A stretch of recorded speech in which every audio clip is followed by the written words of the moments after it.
आज की वीडियो में आपको बताऊँगी नादिया हुसैन जिसको कि आप सब जानते हैं जो कि ड्रामों में काम करती हैं, जो कि मेकअप आर्टिस्ट हैं, उनकी ज़िंदगी के वो पहलू जो हम नहीं जानते। ज़िंदगी में ना हर इंसान मुश्किलात और परेशानियों से गुज़रता है। बाज़ औक़ात हम देखते हैं बहुत ही लोग कामयाब जब उनको देखते हैं तो हम सोचते हैं कि पता नहीं इनकी लाइफ़ ऐसे ही शुरू से स्टार्ट हुई होगी, इनके मुँह में सोने का चमचा होगा और जिसको लेकर ये पैदा हुए होंगे और इनको कभी कोई मुश्किलात और परेशानी का सामना नहीं करना पड़ा होगा। लेकिन ऐसा बिल्कुल भी नहीं होता।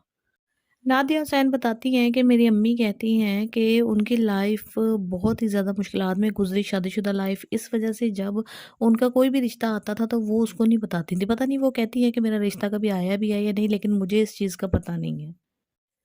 वो कहती हैं कि मेरे वालिद साहब गुस्से के बहुत ज़्यादा तेज़ थे, बड़े ही प्रैक्टिकल इंसान थे। वो बच्चों को पैदा तो करना चाहते थे लेकिन वो बच्चों से ज़्यादा घुलना-मिलना नहीं चाहते थे, बातचीत नहीं करना चाहते थे। जब हमारे पास बैठते भी थे तो कभी भी अच्छे मूड में बात नहीं की, बड़ी ही प्रैक्टिकल बातें करते थे कि ये होना चाहिए, ये करना चाहिए, इस तरह से।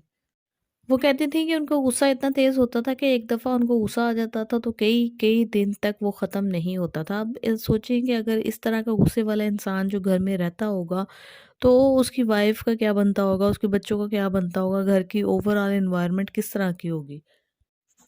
फिर बताती हैं कि हम जो है ना एक दिन क्या हुआ, मेरी वालिदा के सब्र का पैमाना लबरेज़ हो गया तो वो मेरे वालिद को छोड़कर चली गईं, सेपरेशन इख्तियार कर ली अपनी वालदैन के घर। और हम लोग जो थे, हम बच्चे भी थे, हम बाप के पास रहने की बजाय हम लोग भी अपनी नानी के घर चले गए। जो इनकी खाला थी टीना सानी, वो कहती हैं उन्होंने फिर मेरी दूसरी माँ का किरदार अदा किया और मेरी परवरिश में बहुत ज़्यादा हाथ टीना सानी का है। नादिया हुसैन के बारे में कहा जाता है कि वो हर काम पैसों के लिए करती हैं, शादी भी उन्होंने पैसों के लिए की ताकि वो मज़ीद कामयाब हो सकें। और जो है ना इसके अलावा वो अब अपनी ज़िंदगी की कहानी भी शायद कंटेंट राइटिंग के ज़रिए से वो लेकर आएँ, इसके ऊपर कोई ड्रामा वगैरह बनाएँ ताकि उससे मज़ीद पैसे हासिल किए जा सकें।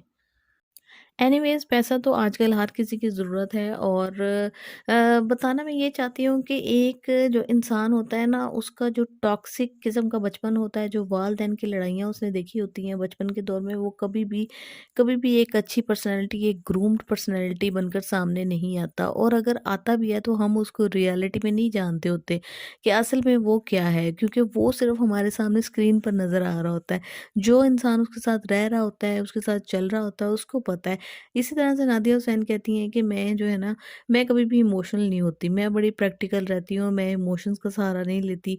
ना तो मुझे कभी बहुत ज़्यादा रोना आता है, ना मैं किसी का मतलब दुःख को इतना ज़्यादा फ़ील कर सकती हूँ, जिस तरह से कि आम इंसान कर सकता है।